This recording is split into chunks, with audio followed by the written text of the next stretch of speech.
What is up sa mga mahilig sa pabango? This is your boy, Ode Terence. And sumama sa atin ngayon, special guest ko, si Amoy Piranha! Piranyan!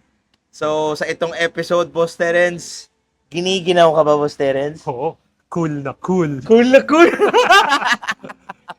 Sa itong episode, finally, we're going to review itong Reefs Freeze, which is the newest release ng Reefs brand. It's a Middle Eastern brand sa Dubai. So, actually, sa mga nanood ng first impression ko and unboxing, panoorin nyo na lang yun para makita nyo ang first impression ko. And finally, for today's episode, syempre, kasama ko si Boss Terence para i-review na tong pabango na to and give you guys our honest thoughts about it. So, tatanungin ko muna si Boss Terence. Boss Terence, kamusta ang experience mo sa Kailang- pabango to? Magsasorry lang ako kay Armin. Yes. Kasi sa totoo lang, kay Armin yung bote na yan. And nag-first impressions na siya. Oo. Kinulit ko talaga siya na, Armin, gusto ko maamoy yung freeze. Gusto ko maamoy yung freeze. Parang feeling ko nga, ginatekeep ni Armin sa akin eh. Basta hindi ko tinigilan, Armin, dali mo yung freeze. Eh ngayon, dinala na niya. Sorry. Finally, it's already here. Oo. Parang ayoko kasi i-share kay Boss Terence. Sabi ko, naku, mapuputo na naman siya ng freeze nito. Ganun siya kabango, sobra. Mm-mm. So, what do you get sa initial spray nito, Boss Terence? Well- And how is the mid and the dry down nito? Well, initial spray, it's a citrus-based fragrance. Yeah? But the citrus is very bright. It's very fizzy. It's Oo. very zingy. And hindi ko alam paano nila ginawa. Parang ang lamig ng amoy eh, if that makes sense. Parang iniisip ko kasi usually pag amoy malamig, menthol yung iisipin mo. Pero parang hindi. Parang amoy yelo eh. Pero Yellow eh. hindi ko alam paano nila ginawa yan. Pero parang it kinda convinces you. Siguro, andun na rin na, tignan niyo naman yung bote, di ba? Parang frosted siya. Sobra. So, it gives you the vibe of a cold drink. Oo. Now, ang sinabi ko kay Armin, yung una kong naalala dito is G and Tonic, yung pabango na yun. Naalala mo yung ni-review natin. Sa yun M. dati? Micallef. M. Micallef. Okay, I do get the resemblance. Hindi siya ganun ka parang boozy. Mhm. But it will remind you of that. Kasi Yeah. yung kiliti sa ilong, yung parang soft drinks, yun, Iba eh, no? yun yung vibe na binibigay niya eh. Sa'yo ba? Sobrang, for me kasi, first time na in-spray ko to, yung first impression ko, it was like, para akong nasa loob ng isang cubicle ice, and I am freeze there. Sa loob ng cubicle ice, may mga parang dalandan na crushed, may konting calamansi, may konting gin, and there is this feel na, it feels like konting yung fizziness, I do get that. Yung para kang umiinom ng parang gin bilog sa probinsya na hinaluan mo ng dalandan at konting kalamansi na tang, tapos it's more on fizzy. For me, ganun yung naaamoy ko. And also, I do get something, parang it reminds me of parang baby days ko or baby days ng mga let's say yung mga tita-tita, yung mga anak nila. Yung parang, I don't know if na-try mo na yung nenuko, Boss Terence. Oo. Armin, sinabi mo Nenuko? nenuko. Naalala mo sinabi ko sa'yo, kaamoy niya yung Neroli Portofino. Portofino. Kaamoy din niya yun, Oo. yes. So, yun, ano yun eh, di ba? Parang amoy nenuko, yun nga yung... So, yes, nakakatawa. Yung mga sinabi mo, yung kalamansi, dalandan. Actually, yung citrus na yun, parang unang amoy ko, lemon lime. Oo. Tapos, nung huli, sinabi ni Armin, hindi ba kalamansi na amoy mo? O nga no, amoy kalamansi. Hindi ba dalandan na amoy mo? O nga no, amoy dalandan. So parang, sabi ko, grabe, parang All facets lahat. made para sa Pilipinas talaga. Talagang to. Pilipinas. So sabi ko, pero, Armin, parang amoy ni Rolly Portofino. Oo, Yeah. nenuko, amoy nenuko. So, ang galing. This is a good one. Actually, may kaamoy pa siya na ibang baby na parang baby cologne siya. I don't know kung nakatry na kayo ng Chico. Actually, Chico. sinabi ng girlfriend ko, Oo. amoy Chico daw. It reminds her of her childhood memories. Ganon doon yung amoy nito, amoy Chico. Guys, Chico na baby cologne, ha? Chico, Hindi yung amoy oo. Chico na amoy beer, ha? Ikaklaro lang namin. Baka uminom kayo ng Iba beer yun, dyan, iba ha? yun. Diyos ko, yun na yan. Oo.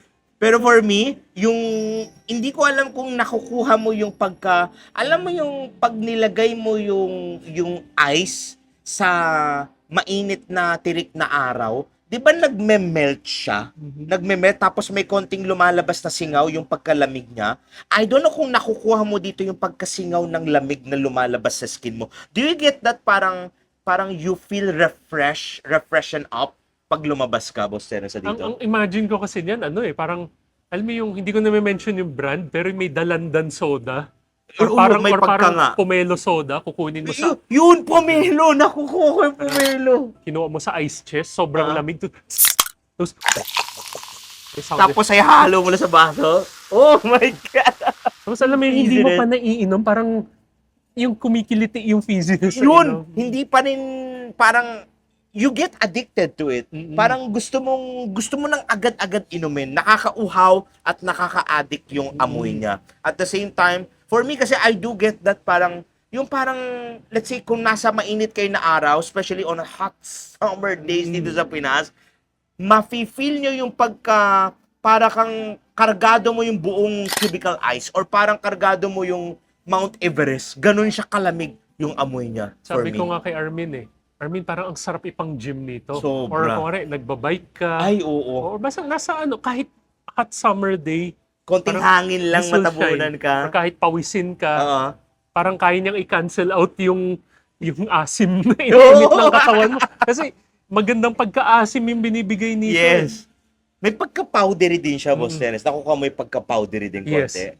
There's this powdery nuances. Kumusta dry down sa'yo? The dry down, I do get that parang may hindi ko alam yung sinabi ni Boss Terence, may pagka parang pomelo-ish, pero yung balat ng pomelo. Parang mapait yung... mapait talaga. But there is also a hint of parang musky nuances.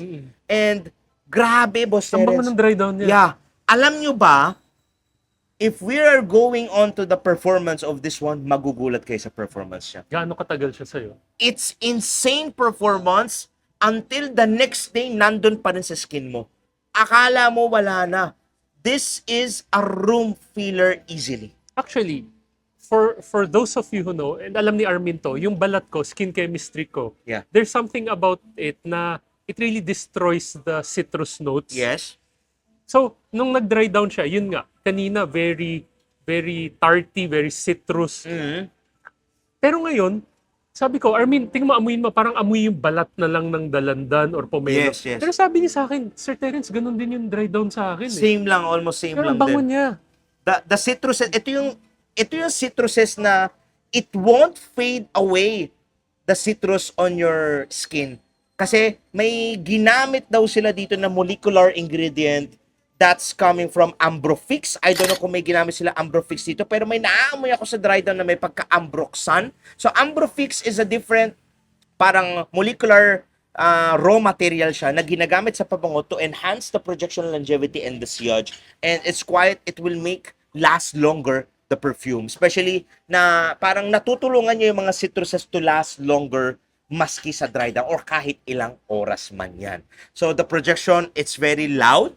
So hindi siya yung parang projection na parang beast mode, but it gives you the presence that, hello, I am here. Longevity is quite very impressive longevity. It lasts more than 10 to 12 hours. Sillage, hardcore sillage. Malupit na sillage talaga. And yeah, how about you, Boss Terence? Ako, akala ko, lalo ngayon, Christmas season. Akala ko tapos na yung, ko sa mga citrus Oo.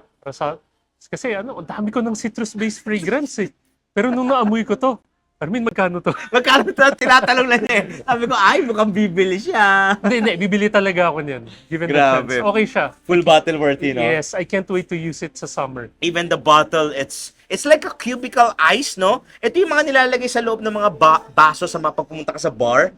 Yung talagang, yung maganda yung pagka-shape ng ice, tapos lalagay nila sa loob ng parang gin mo or let's say whiskey man. Kahit sa Ganun yung beach parang sarap suotin Oh, it's very... I can't wait to rock this one, especially on a summer day, especially starting from January hanggang April, March, no? Grabe. So, let's go now on our ratings and our recommendation. How would you rate it, itong Riffs Freeze, Boss I Terence? give it a 9 out of 10. 9 out of 10.